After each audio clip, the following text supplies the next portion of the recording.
So we did the performance, and then we ended up doing the reshoot maybe a week or two later. I was like, man, like I just rejuvenated. You know, I feel like Summertime Radness lit a fire in me I haven't had in a while. It was just great to be able to work as a team with people and to perform and to see other people just bring it.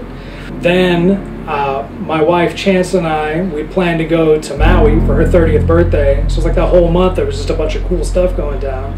And so going to Maui wasn't a bad deal after that. And we got about 3 days into the trip. There's a red sand beach. It's one of the only red sand beaches in the world. And we knew we wanted to go out there. So we went to this food truck and we started hiking.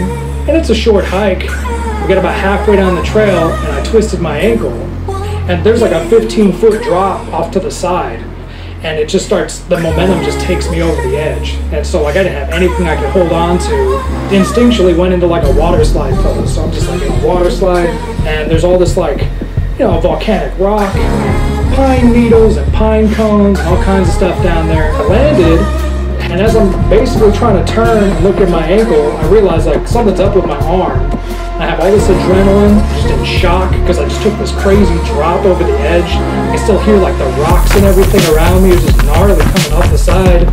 My head just crashes into this rock, this solid, big volcanic rock. And I hear Chance, and she's still up there, and I'm just like, shit, this is really bad. And I can tell there's all this blood coming off my head, and I'm thinking there's a chunk just out of my head now, probably. And luckily there were 2 locals that were down there, so they called 911. They had to airlift me out of there. So they put me on this basket and then they dropped me into a field, airlift from there, and it took about 10 minutes to get to the one hospital on the island. And they did like a 10-hour surgery the next day. And they put 20 screws on a plate in my arm and a prosthetic radial head on one of my bones. It took 24 hours after I was in the hospital for them to do the surgery, elbow and my ankle at the same time. It ended up going for 10 hours. When they were stapling my head, you know, I had all these doctors around me and stuff, and they pulled a pine cone out of right here. Like, they thought it was a stick or something, you know, and they went to pull it out, and it was a pine cone. It was about that big. It just kept getting worse.